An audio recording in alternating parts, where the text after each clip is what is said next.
Hello and welcome to One Decision in Brief. I'm Kate McCann and I'm joined today by my co-host, Sir Richard Dearlove. Hi, Sir Richard. How are you? I'm fine, Kate. How are you? I'm good, thank you. Nice to Good. see you. Yeah. I'm getting ready for Christmas. Getting Yeah. excited. Yeah. Well, Christmas tree up. Rosalind, my wife, is just decorating it. So, yeah, we're on our way. Christmas soon. Okay, good. Well, look, there's still lots of news around. Sometimes it slows down towards the end of the year, but I feel like this year it's really speeding up. We can debate whether or not the Ukraine issue is coming to a head, but there does seem to have been a fair amount of movement over the weekend and over the last couple of days. Should we just catch up to where we are at the moment? Because, there've been talks, I think some of the very first face to face lengthy talks between Steve Witkoff on the American side and President Zelensky on the Ukrainian side. And this is all going towards trying to find some kind of agreement. Where do things stand at the moment in terms of what's actually been written down? I think we understand the bones of what's happening. Clearly, NATO membership is off the agenda, but there again, I think that was always implicitly off the agenda. It was just that the Ukrainians hadn't accepted it. And that seems to be more or less resolved. The next issue, of course, is security guarantees. And I would imagine that that's quite complicated because you've got to go into the detail of what that actually means and what Ukraine's allies will provide. And I guess that it boils down probably from the American point of view to two essentials. One is a continuation of intelligence support, and the other probably is aerial cover in some way, with, of course, the aircraft being based outside Ukraine. So I imagine that that's the complexity of the military detail, because it's certainly not going to be boots on the ground. But I still think that the sticking point, and the one that doesn't appear to have shifted or changed, is the surrender of territory in the Donbass.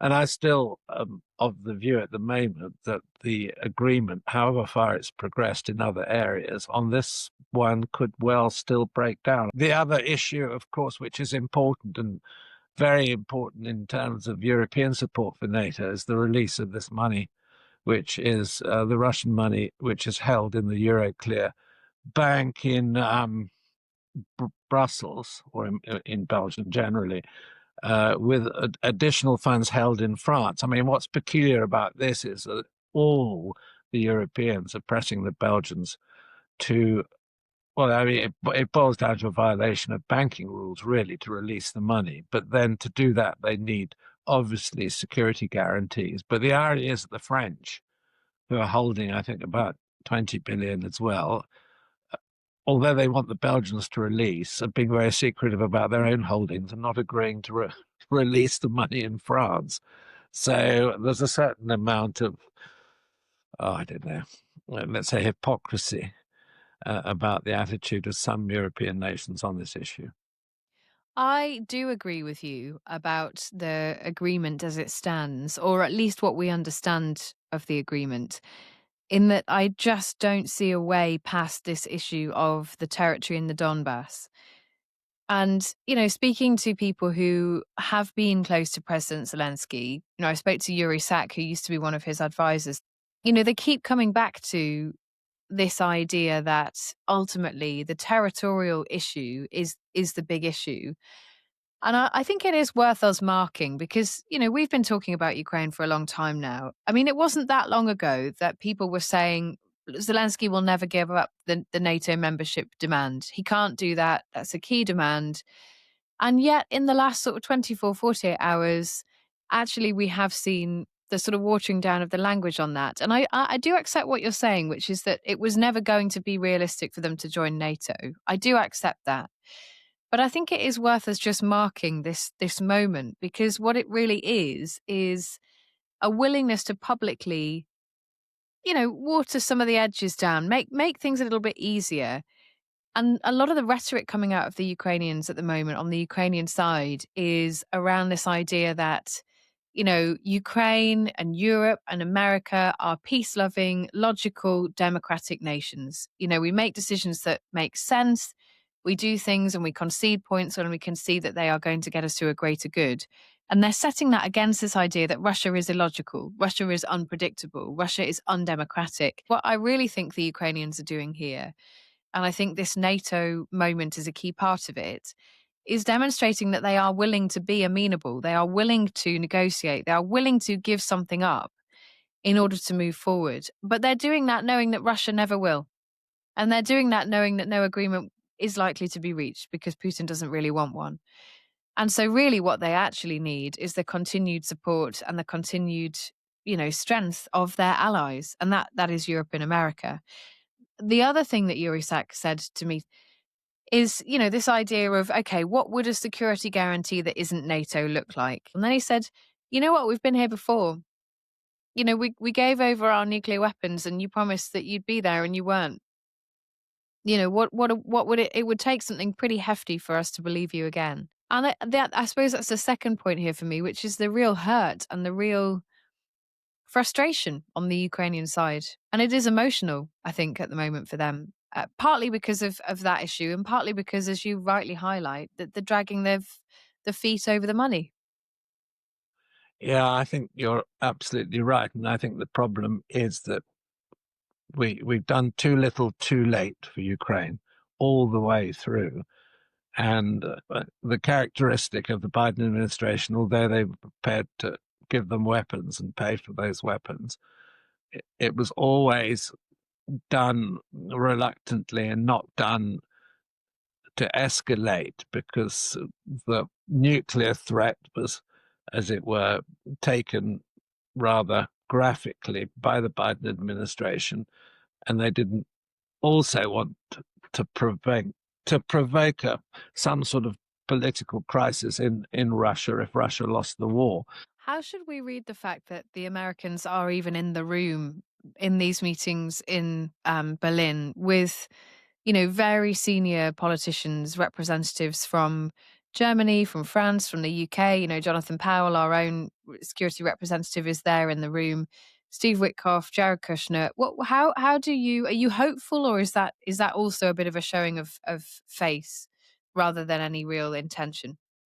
Well, I was hopeful that we were going to get a relative change of attitude on the part of the Trump administration, but given that he always seems to be coming back to the same agenda, and that same agenda seems to be supportive of the idea of Ukraine giving up territory, I just wonder what the hell they're talking about in Berlin and what's going to happen next. If that remains a main plank of the agreement, I just think that the war's going to continue. And I guess Putin is gambling that the size and weight of Russia can outlast Ukraine in the medium to longer term, and that they'll get what they want eventually.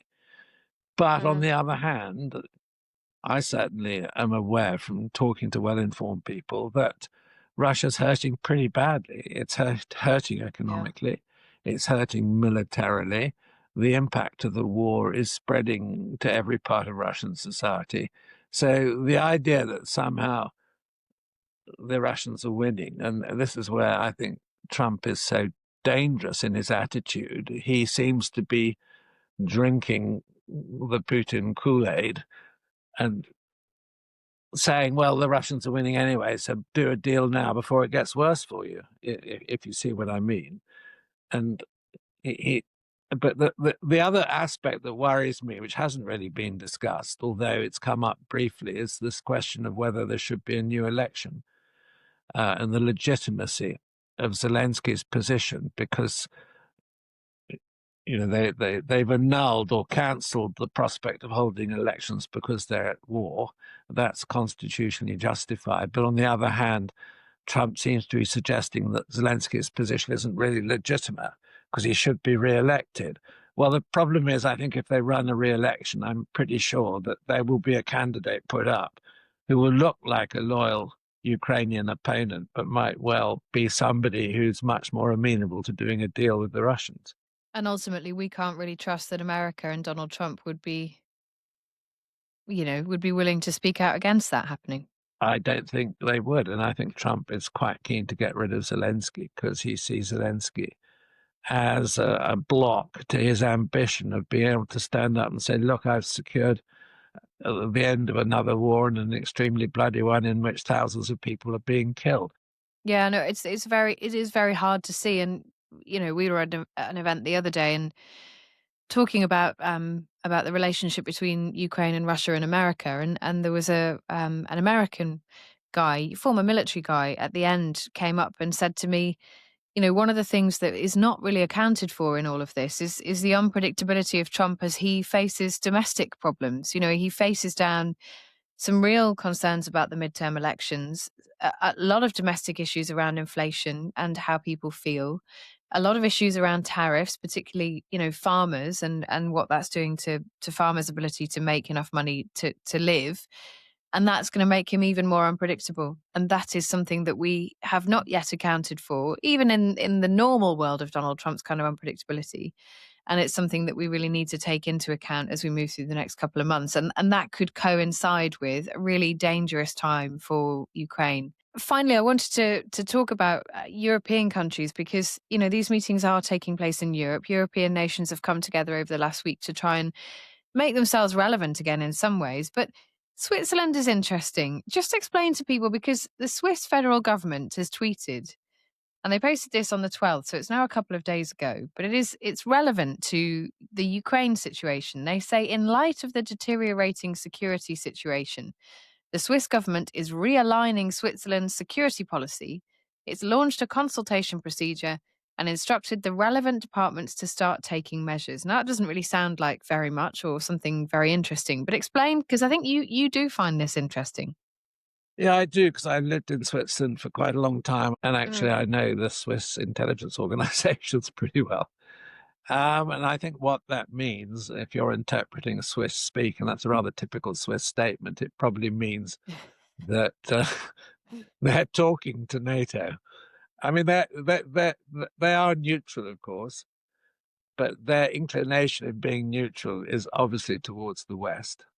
They're quite careful in how they preserve their neutrality, but I think in these circumstances, they are, worrying about Russia.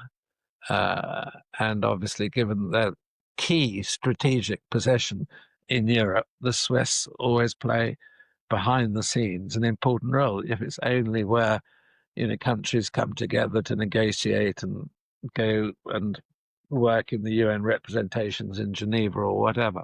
So I think that is a very, well, as far as the Swiss are concerned, at least, a very important statement. And there'll be a lot of people looking at it and interpreting it. But I think my interpretation is probably correct. Yeah, and I think it's definitely one to watch. And the relationship between European nations over the coming weeks and months again will partly determine what happens next on Ukraine. So Richard, it's been great chatting to you. Even though I think we're both slightly depressed by the lack of any real outcome in those meetings, but maybe we'll be proven wrong. Maybe there'll be a Christmas present in it for Ukraine and for us. Well, that's it for this week's One Decision in Brief. Of course, you can stay tuned to our regularly scheduled episode. That'll be out on Thursday. And we love your comments, questions, or any feedback you've got. And for exclusive content with world leaders, you can visit onedecision.com or our YouTube page, where you'll find plenty more explainers and episodes to keep you busy. I'm Kate McCann, and Sir Richard Dearlove joined me today. Thank you so much for listening.